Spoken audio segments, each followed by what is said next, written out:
Fala pessoal, beleza? Muito obrigado aí pela presença de cada um de vocês nessa super revisão da Verbo Jurídico para o exame da ordem primeira fase. Eu sou o professor Dalmo Azevedo, professor de Direito Administrativo aqui da casa, Direito Constitucional também, e eu venho trazer para você aqui uma revisão de Direito Administrativo para o nosso exame, tá? Só para deixar bem claro como nós vamos desenvolver essa revisão a partir de agora.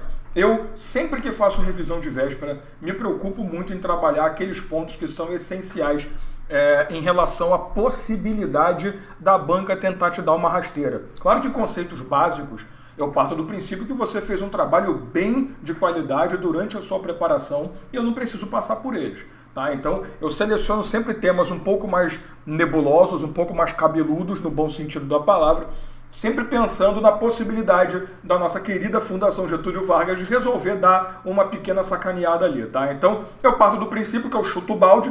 Se tudo permitir, você vai olhar para a prova e vai falar, putz, a revisão do Dalmo foi uma porcaria, porque ele cobrou os troços, ele falou uns troços bem mais complicados, nem tanto assim, mas tudo bem mais complicados, e a prova não veio com tanta dificuldade. Então, a minha intenção sempre é essa. Eu não me preocupo em acertar não sei quantas questões de prova, eu não estou preocupado com isso, tá? Porque eu tenho que acertar as questões durante a preparação. A revisão é o momento em que a gente seleciona aqueles assuntos que nós consideramos mais possíveis de cair e dentro do assunto o ponto principal para se falar, tá? Então, o que a gente vai fazer é um trabalho mais específico.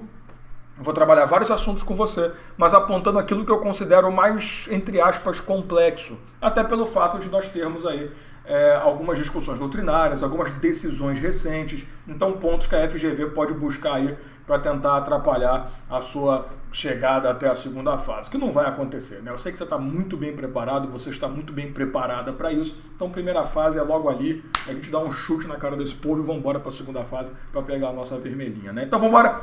Deixa eu dar uma calar a boca, quer dizer, não posso calar a boca, eu tenho que fazer a revisão, né? Mas pelo menos tirar a minha cara feia da tela.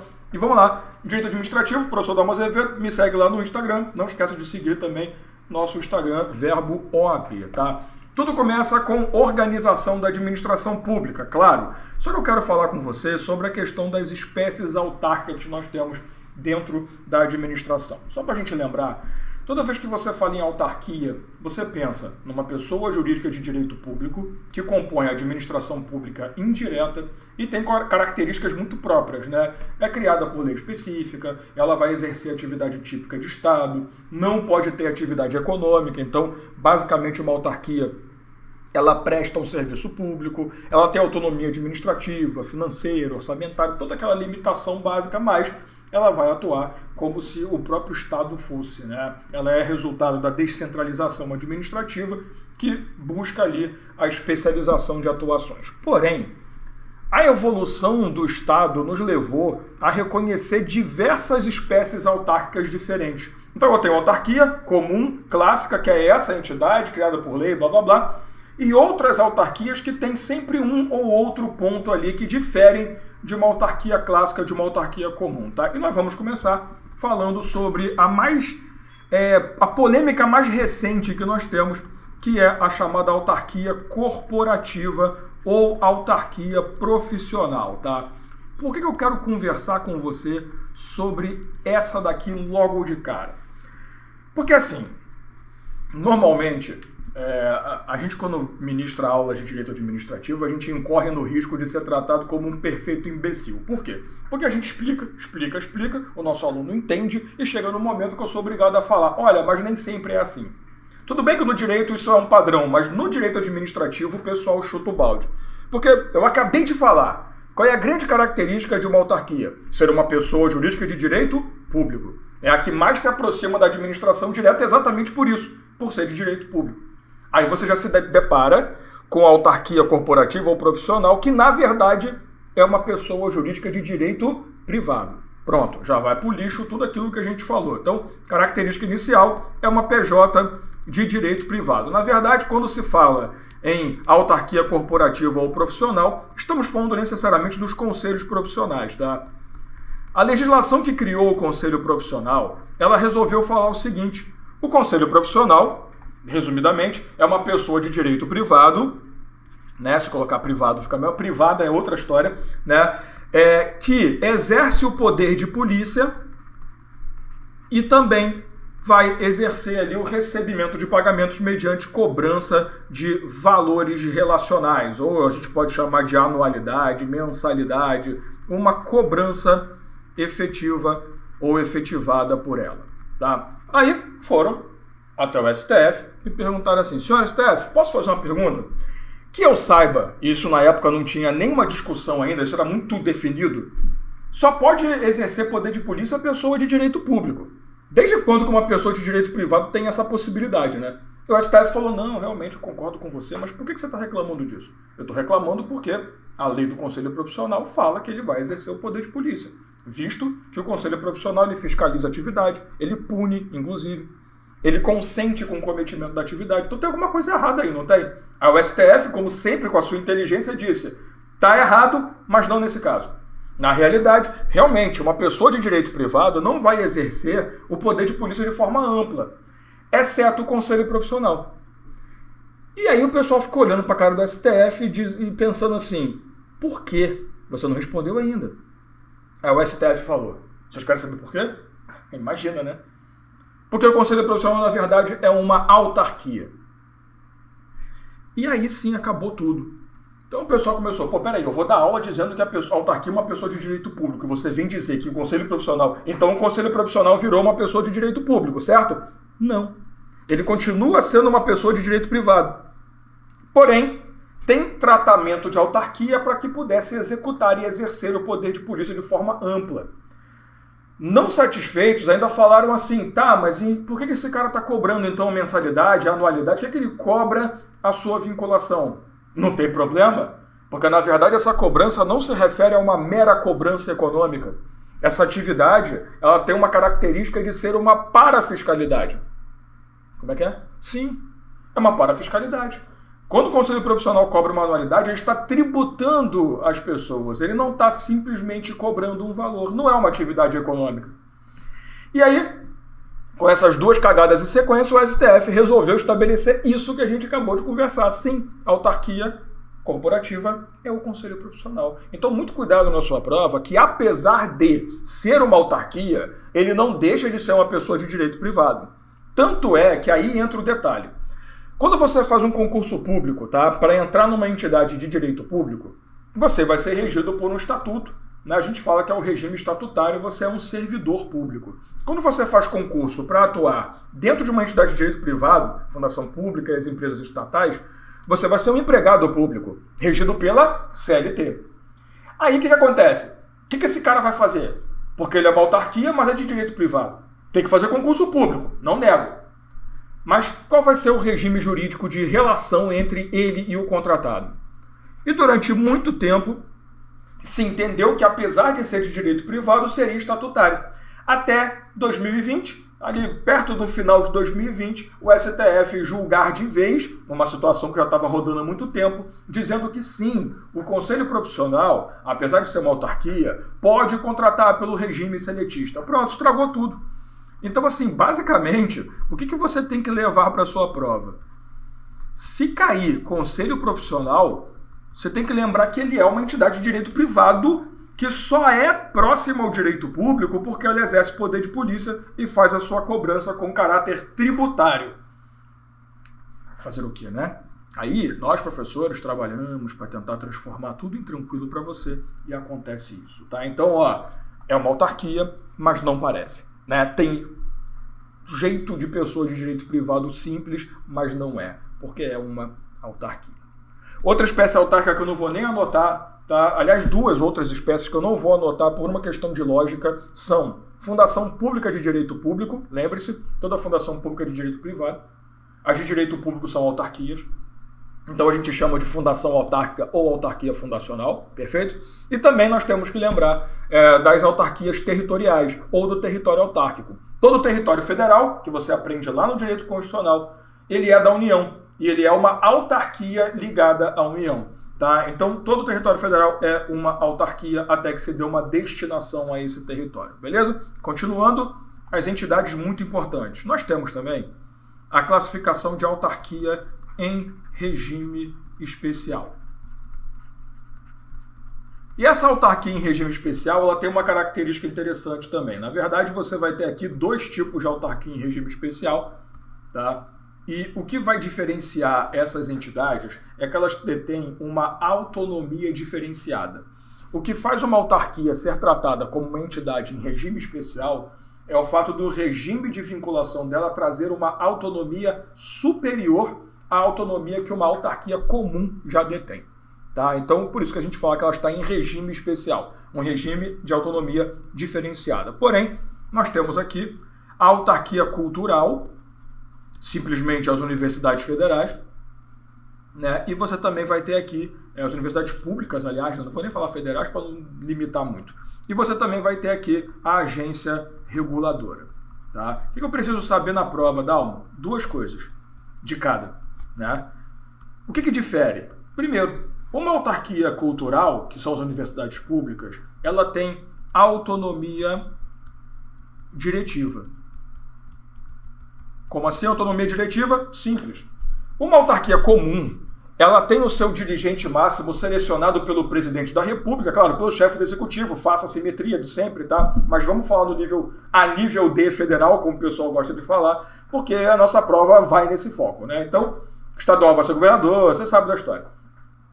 Mas a grande jogada é que quando o presidente da República seleciona o dirigente máximo, passa pelo Senado, o Senado aprova e pronto, ele assume a autarquia comum.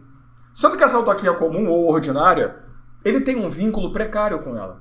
Então, ao mesmo tempo que o presidente selecionou e colocou, ele também tira a hora que ele quiser. É a tal da livre nomeação, livre oneração clássica. Então, ao mesmo tempo que o presidente indica, tudo bem que vai passar pelo crivo do Senado, tal, bonitinho, mas quando volta, o cara pode sair a qualquer momento. Então você tem uma interferência política ali, não tem como. Porque se o dirigente máximo não seguir as ideias do nosso presidente ou da nossa presidente, a coisa não vai andar. Por outro lado, a autarquia cultural não.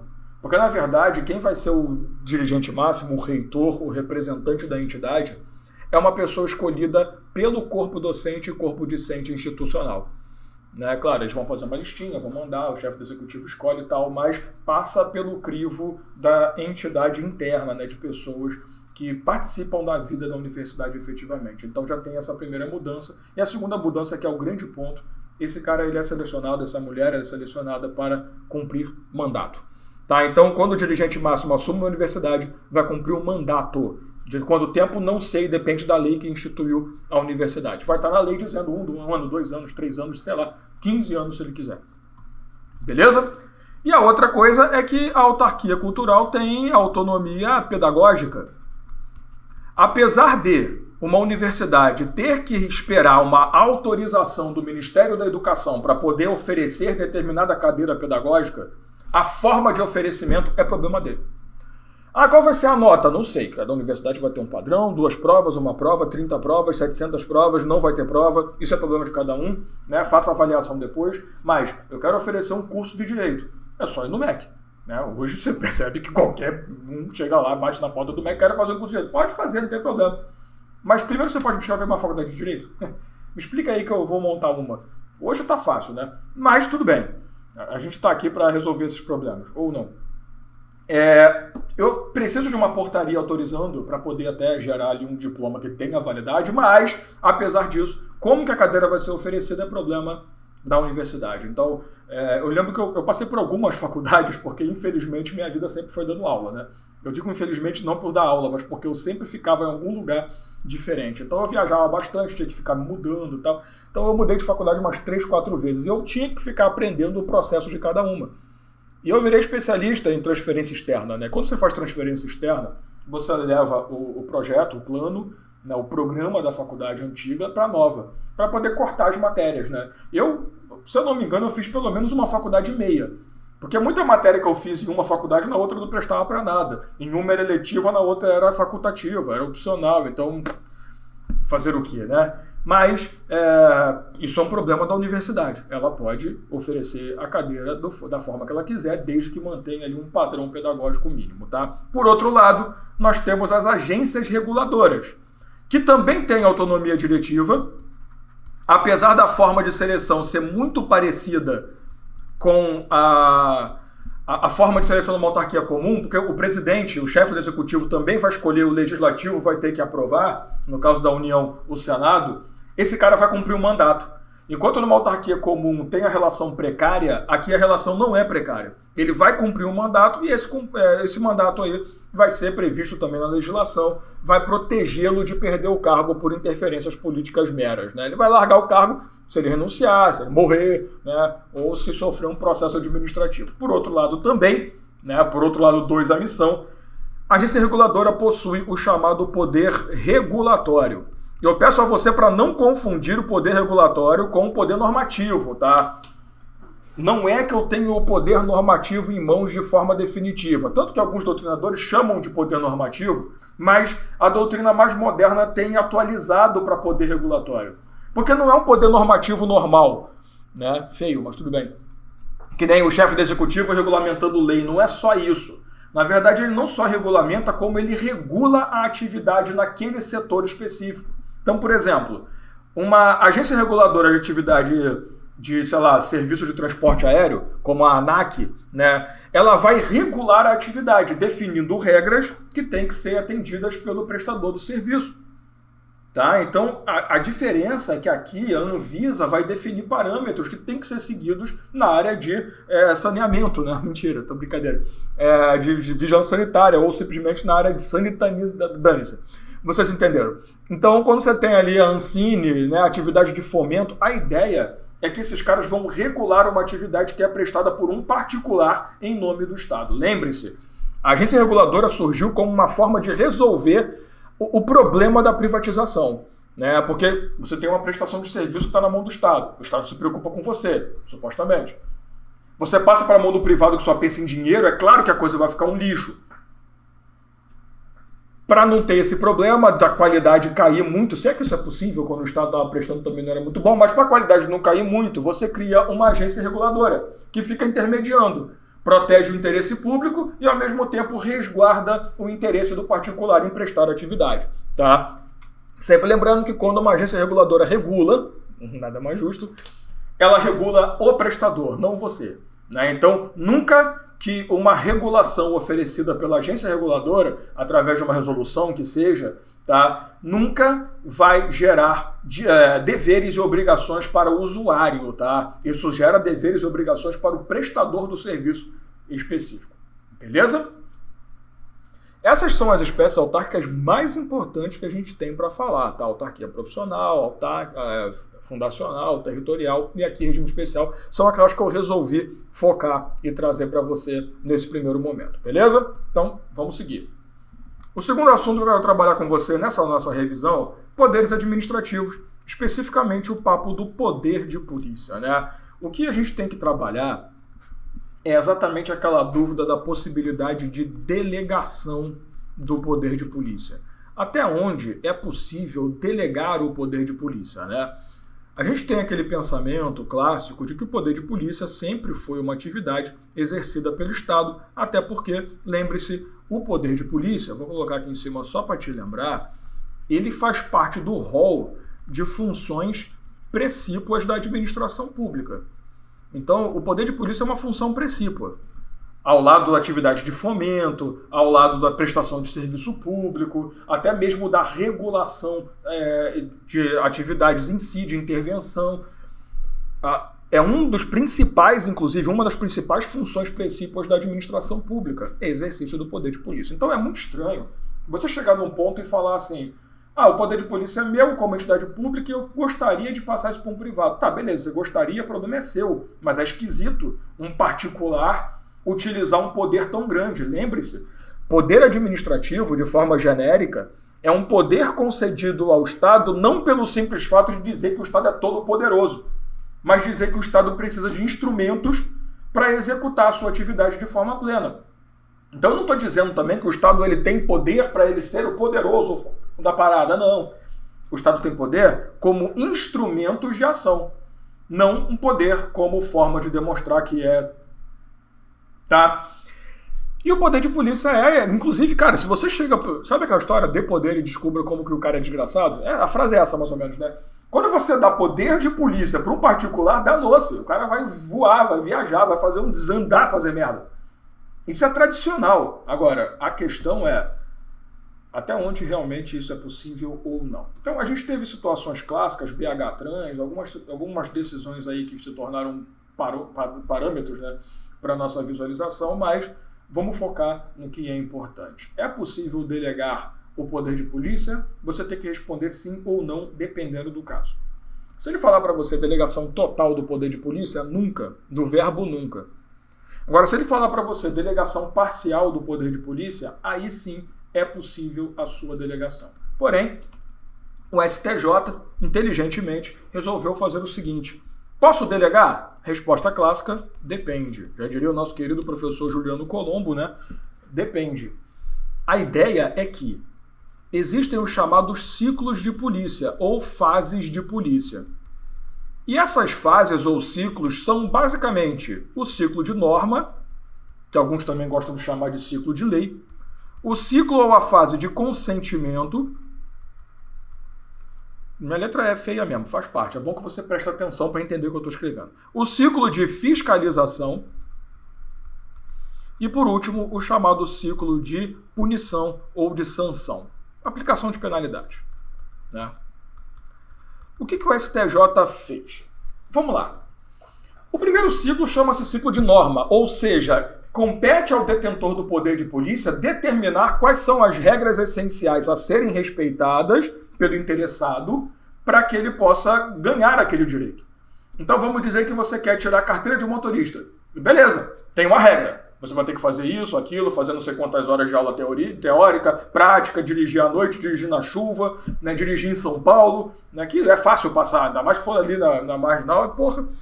Mas a ideia, ainda mais, né, no momento de pico, aí todo mundo passa, ninguém consegue andar naquela jossa. A ideia é que quando você tem o poder de estabelecer normas ou regras, você define as regras do jogo. Ah, você quer ter o direito de autorização de porte ou posse de arma? Beleza, a regra é essa.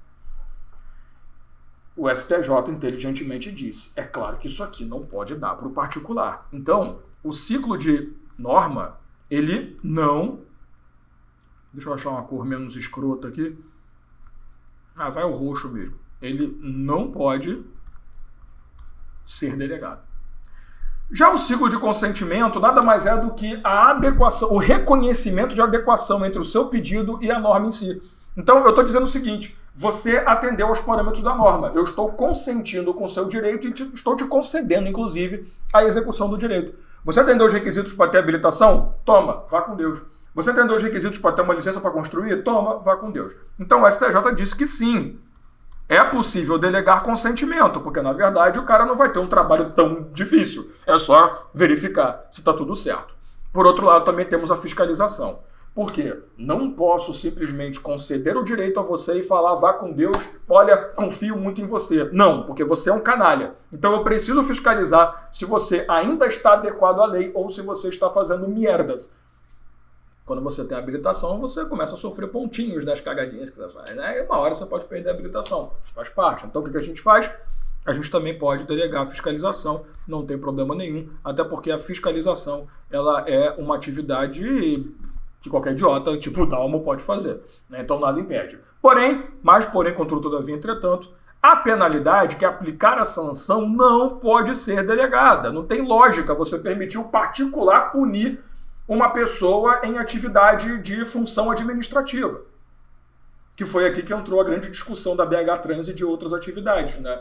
Uma coisa é a empresa privada, né, a prestadora de serviço, a concessionária, não interessa, porque a concessionária é uma pessoa de direito privado, nunca se esqueça disso, fiscalizar. Colocar câmera, não sei o que, blá blá blá. Agora, quem é que vai emitir a multa? A emissão de multa não pode ser feita por ela. Ela não pode pegar e já multa. Não, pega, informa a autoridade pública competente aplica a multa. Essa que é a jogada.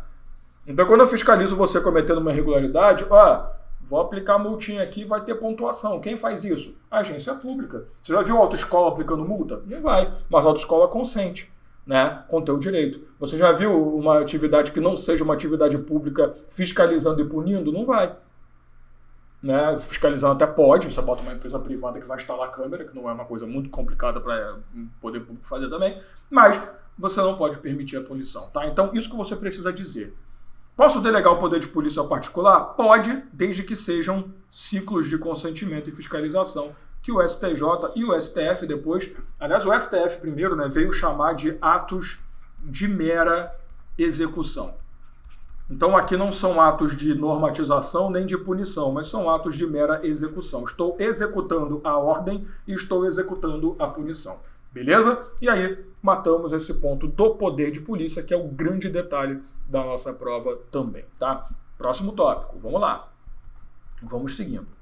Tópico número 3, clássico, né? Atos administrativos. E assim, eu não vou falar de elementos ou requisitos do ato, porque na boa, você tá de saco cheio de saber, com FOMOB, aquela velha história, competência, finalidade, você tá de saco cheio.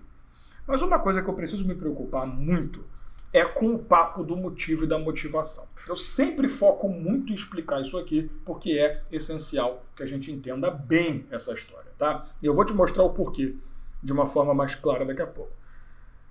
Você tem que estudar sempre ato administrativo com a Lei 9784 de 99, a Lei do Processo Administrativo Federal, ao lado. Porque é uma legislação que vai dizer para você o seguinte, olha, querido, o ato administrativo ele tem várias vertentes e várias normatizações importantes. Dentre elas, nós temos o artigo 50. E o artigo 50 vai dizer que alguns atos administrativos eles precisam ter a motivação, o motivo explicitamente demonstrado. Tá? E aí é que está o problema. Quando você fala que você está motivando um ato administrativo, você não pode entender que motivar ato é apresentar um motivo. Motivar ato é dar a motivação. É diferente. Quando você dá o motivo, você fundamenta. Quando você dá a motivação, você motiva. E vamos lá para a gente poder entender bem essa loucura aqui. O que é o princípio da motivação dado ali pela Lei 9784? É a ideia de que alguns, do verbo não são todos, atos administrativos precisam ter uma apresentação de justificativa do porquê da sua produção. Mas não é isso que o motivo faz? Não. O que o motivo faz é dar a fundamentação jurídica, legal, de fato e de direito. Tá? O motivo, lembre-se, é um elemento do ato, então todos os atos, sem exceção, têm que ter motivo, mas a motivação não é um elemento, é um princípio que rege. Por isso que nem todos têm.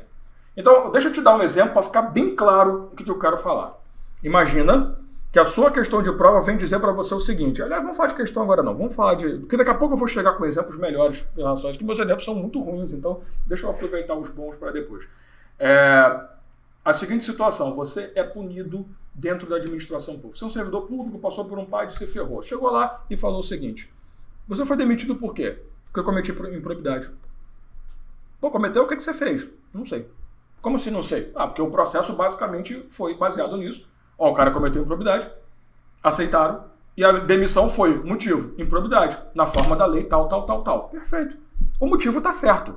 Porque eu tenho um pressuposto de fato, o que aconteceu? Ele cometeu improbidade, tipicidade, enquadrei no dispositivo legal, na forma da Lei 8.112, artigo 132, inciso não faço ideia. Beleza, bonito, tá aí, fundamento de direito.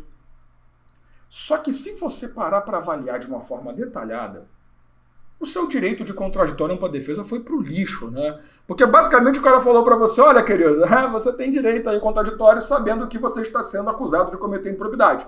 Tá, beleza, qual vai ser a sua defesa? Não cometi improbidade? Cometeu sim. Não cometi. Cometeu. E fica aquela briguinha escrota. E aí que tá o problema. Como é que eu vou me defender se a administração pública se resume a dizer que eu fiz aquela coisa que é o tipo legal previsto? E aí entra a motivação. Na verdade, não vai parar por aí. Ele vai dizer que no dia tal horário, você apareceu e não sei quem te ofereceu o dinheirinho para você realizar uma atividade de interesse do cara, você fez, guardou o dinheiro no bolso, foi embora. Quando eu conto toda a história, porque no dia tal horário aconteceu tal coisa, dessa forma, temos gravação, temos testemunha, temos vídeo, temos minha avó, temos um monte de coisa bonitinha, isso é motivação. Porque aí, olha o teu direito de defesa. Dia tal eu nem trabalhei, cara. Dia tal era feriado. Dia tal horário, eu estava em outra localidade. Eu tinha sido enviado pelo meu superior para realizar uma atividade. A sua possibilidade de defesa amplia. Porque você não fica resumido a falar, não cometi improbidade, que mongoloide. Por isso que tem que ter motivação. A motivação, ela vai dar toda a história por trás da produção do ato. Eu costumo sempre dizer, né, você que é meu aluno sabe, é o blá blá blá da história. É o blá blá blá do ato. Então você dá uma historinha, blá blá blá, aquela babaquice toda, vai dormir, você está dormindo no meio do caminho, está contando o que está acontecendo. Isso é o quê? Motivação. Quando ele chegar e falar, logo, você está sendo punido por X na forma da lei tal. Opa, beleza. Aí eu tenho um motivo. Porque o motivo nada mais é do que a previsão legal. Então eu vou colocar o tipo, improbidade, abandono de cargo e a previsão legal, na forma da lei tal, artigo tal, blá blá blá blá blá blá blá blá. Ficou claro esse negócio? Então motivação e motivo não são a mesma coisa. O motivo é um elemento, está em todos os atos. Motivação é um princípio, não estará em todos os atos. O problema é que a gente precisa fazer uma avaliação um pouco mais detalhada nisso aqui. Presta atenção. Aonde entra a motivação de verdade? Se eu trocar de cor vai ajudar, né, querido? Aonde entra a motivação de verdade no meio desses elementos do ato administrativo? Aí eu vou te falar o seguinte, depende. Se a motivação ela é, primeiro de tudo, tá? Vamos fazer 2 quadrinhos para ficar mais claro, tá? Primeira coisa, eu tenho que observar se a motivação é obrigatória ou se a motivação é facultativa. Você tem que lembrar que o artigo 50 ele traz um rol de atos que precisam de motivação. E até tem uma dica muito simples para você reduzir aquele monte de inciso. Atos que se resumam a punir alguém, negar direito ou reduzir um direito ou, quem sabe, parcialmente oferecer o direito e negar a outra parte, sei lá. Mas tudo aquilo que ofenda, tire direitos, retire direitos, diminua seus direitos. Então, atos punitivos, atos que neguem direitos, que cheguem a diminuir o seu direito, ferir o seu direito, e atos onerosos para a administração pública. Esses 3 grupos resolvem a sua vida. Então vamos pensar, eu preciso justificar uma licitação sempre. A Lei 8666 exige isso. Por quê? Porque uma licitação é um procedimento oneroso. Mas não, mas se eu fizer dispensa de licitação, mais ainda, o artigo 26 é chato nesse ponto da Lei 8666, né? Eu preciso justificar tudo. Por quê? Porque é oneroso. Eu posso punir você sem motivação? Nunca, porque é punitivo, né? Nada mais justo. Se eu chego lá e peço uma licença para construir, você vai falar não na minha cara? Não, você vai dizer não porque motivação. Então negou direitos, ofendeu direitos, feriu direitos, tem que ter uma justificativa. Imagina, você entra com um pedido de licença à capacitação. Aí a administração fala, não, você não tem direito. Por que eu não tenho direito? O que está faltando? Não interessa. Não interessa o caramba, fala. Você está negando o direito, caramba. Até porque, nesses casos todos, cabe recurso. Se a administração começa um procedimento licitatório, você pode impugnar o instrumento convocatório, você pode anular o contrato, mas eu preciso da história para poder ter justificativa. Eu tenho que ter argumento, caceta. E argumento vem da motivação. Ficou claro? Beleza. Então, a motivação é obrigatória em alguns casos e é facultativa em outros. Se a motivação é obrigatória, eu tenho que enxergar se ela existe ou se ela não existe. Então, se ela está presente ou se ela não está presente. Esse é o primeiro quadrinho que eu quero fazer. A mesma coisa vale para o facultativo. Por que eu botei um hífen ali? Alguém me explica isso depois? Obrigado. Eu tô ficando velho mesmo, cara. Se a motivação é obrigatória e ela existe, tá tudo certo, concorda? Então eu posso afirmar para você que não há vício. Por quê? Porque a motivação obrigatória está lá. Se a motivação é facultativa e não existe, eu também posso afirmar para você que não há nenhum vício. Concorda? Porque eu não precisava, não tem. Se a motivação é facultativa e existe, também não há nenhum vício, porque não é obrigatório. Só que aí, qual é o problema? Deixa eu fazer uma bifurcação aqui de novo. Eu vou colocar tudo num quadro só. Eu achei que eu ia fazer 2, mas não. Acho que num só dá pra gente resolver. Quando a motivação é facultativa e existe, ou quando a motivação é obrigatória e não existe, eu preciso enxergar o seguinte. Deixa eu subir aqui para o obrigatório, que é mais simples. Eu tenho um ato que demanda a motivação e eu não apresentei. Você concorda que o ato está viciado? Porque, olha, se a motivação é obrigatória e existe, não tem vício nenhum, tá tudo certo. Mas se a motivação é obrigatória e não existe, tem vício. Então, eu vou colocar aqui, há um vício.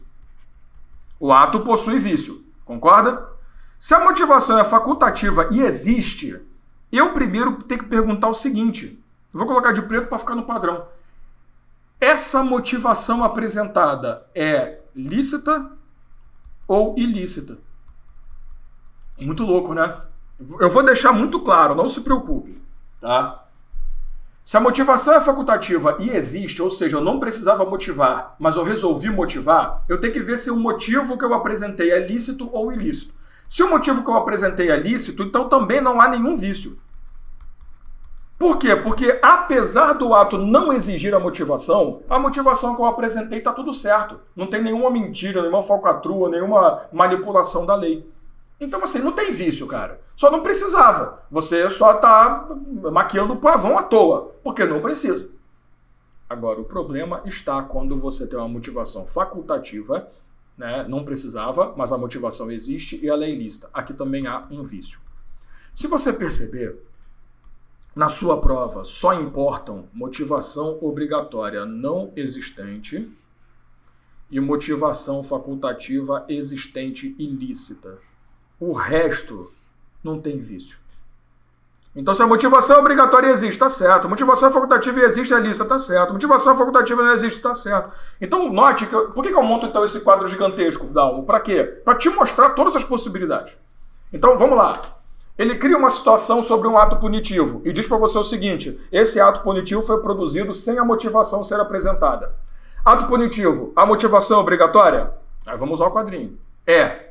Ela existe? Não. Então temos vício. Opa, vamos descobrir que vício que é. Ah, existe um ato administrativo de concessão de direito e que não apresentou motivação. Opa, concessão de direito é facultativo. Não apresentou? Não tem vício. Então você vai embora e vai falar, tudo bem, parabéns pelo ato. Você precisa, claro que na hora da sua prova, você não vai ser retardado, agora que a gente está na véspera da prova, você não vai ser retardado de querer montar esse quadro na hora. Eu quero que você visualize o quadro e traga isso para o seu entendimento na hora da prova. Nada impede também você querer montar não, tá? Você pode colocar lá, a motivação é obrigatória. Existe, não existe. Ou com palavras muito melhores, porque você tem muito mais capacidade intelectual do que eu, para ficar uma coisa menos idiota do que existe, não existe. Mas tudo bem. O problema está aqui, ó. Amor, a motivação era obrigatória e ela não existe, nós temos um vício. Vício de quê?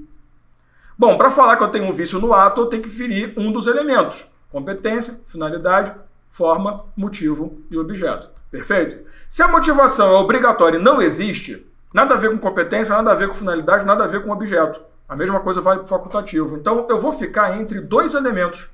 Ou o problema está no motivo, ou o problema está na forma. Pergunta, a motivação era obrigatória, não era? Se era obrigatória, você concorda comigo que a motivação fazia parte da formalização necessária para criar o ato? Você concorda comigo que, pelo fato da lei dizer que eu precisava motivar naquele caso, a falta de motivação demonstra que eu não respeitei a forma da lei, a formalidade legal? É exatamente isso. A motivação, quando é obrigatória e não existe, então você deveria motivar e não motivou, resulta em vício de forma. Não é vício de motivo, como muita gente pensa não, tá? Por quê? Porque, na verdade, a formalidade legal exigia que eu motivasse. Agora, se a motivação é facultativa, eu não posso mais falar de forma, porque a lei não exige, não prescreve essa forma de agir, nem proíbe.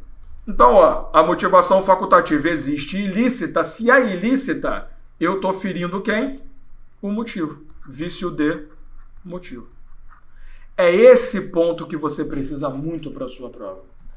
Descobrir qual é o vício que eu encontrei. Por que é vício de motivo, Dalmo? Porque, veja bem, vou te dar um exemplo para ficar bem claro. Remoção de servidor na forma da Lei 8.112. Ela tem motivação necessária? Claro que não. A remoção é discricionária, não preciso ficar justificando. Só que aí vamos dizer que o agente público, mesmo assim o superior hierárquico, quis motivar. Beleza, apresentou a motivação. Olha, eu estou removendo você para outra localidade porque lá o número de servidores é menor e a demanda é maior. Então, estamos equilibrando. Aí você chega no novo local, você percebe que não tem nada daquilo. Pelo contrário, tem teia de aranha, tudo quanto é canto, tá todo mundo jogando baralho, ninguém trabalha. Pô, mas vem cá, gente, bom dia, né? Eu sou o Dalmo, tá? Eu fui removido pra cá. Disseram que aqui o trabalho é absurdamente complexo. Ah, trabalho, vai dormir, pô, vai embora, senta aí, mano. Quer uma cerveja? Eu consigo anular essa remoção, mas sem dúvida. Porque, veja, a motivação não era necessária. Mas foi dado. Quando ele apresentou a motivação, ele disse, ó, o que me fez remover, motivo. Usar a remoção. Foi tal coisa. Então a motivação, quando é errada, inválida, ilícita, ela te leva a definir o motivo. Portanto, o vício foi de motivo. E aí entra a justificativa da chamada teoria dos motivos determinantes.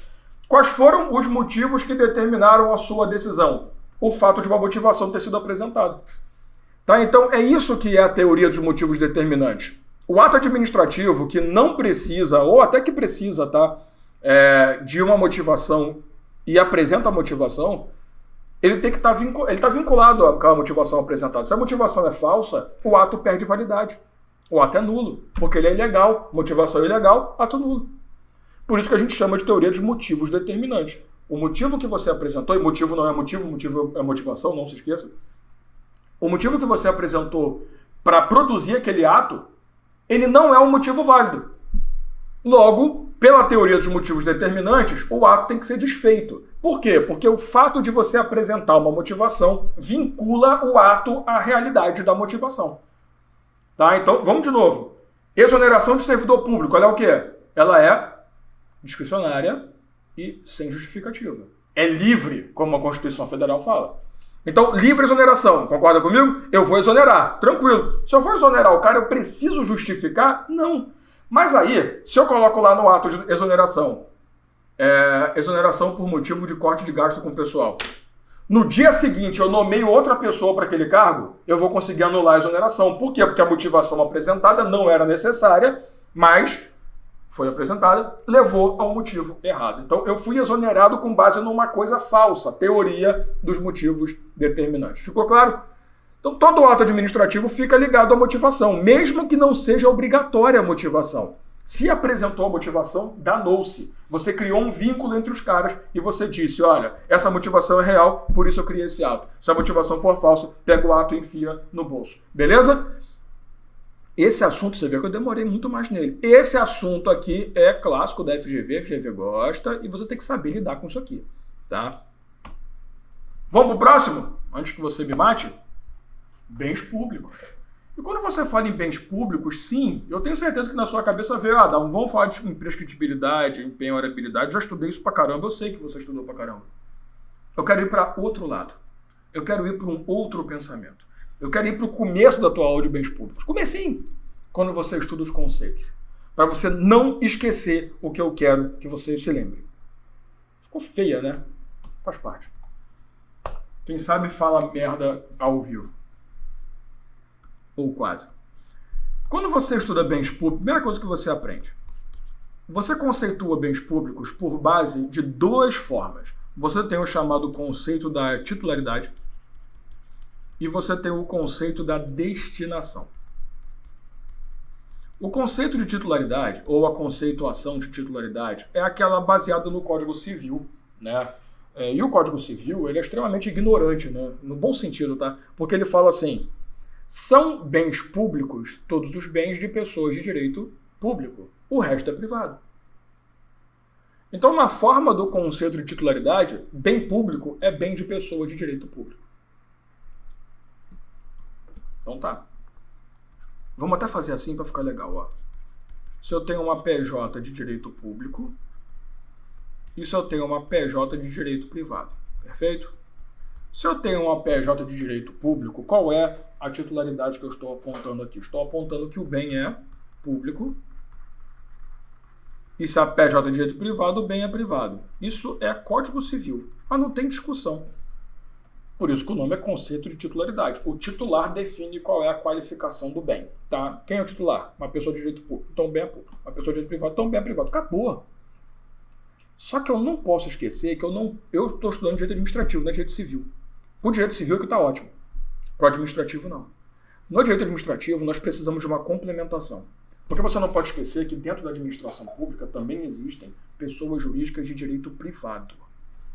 E essas pessoas de direito privado, elas podem ou não vir a exercer uma atividade muito parecida com o próprio Estado. Uma atividade que, inclusive, seria uma função precípua do Estado. E aí é que entra o detalhe. Claro que quando você vai falar de destinação, não me interessa a pessoa de direito público, tá? A destinação é diretamente relacionada a uma pessoa de direito privado, perfeito? Então não vou nem colocar aqui. Só que quais são as destinações que você pode dar a uma pessoa de direito privado no direito administrativo, com base no artigo 175 da Constituição e também no artigo 173? Ou essa pessoa vai prestar um serviço público, ou essa pessoa vai explorar uma atividade econômica. Concorda comigo? A pessoa de direito público só pode prestar serviço público. A pessoa de direito privado pode os dois, exceto fundação pública, que ela só pode prestar serviço público também, a princípio. Né? A princípio não, sempre. Vamos lá. Por que isso aqui é importante? Porque se você... E isso que vai acontecer, a FGV não vai se preocupar com o conceito de titularidade, pelo menos não de direito administrativo. Ela vai se preocupar com a destinação do bem. E aqui que está o pulo do gato. Se ela disser para você que a pessoa jurídica de direito privado presta um serviço público, você concorda comigo que o bem é privado. Isso não vai mudar, tá? A titularidade define o bem. Porém, nós vamos dizer que esse bem é um bem privado público. Eu coloquei entre aspas, porque isso aqui é uma forma que eu tenho de falar, que não ajuda em nada, mas tudo bem. Se a destinação... Calma que eu vou explicar. Se ela explora uma atividade econômica, o bem é simplesmente privado. Você já notou que na sua prova o foco é isso aqui.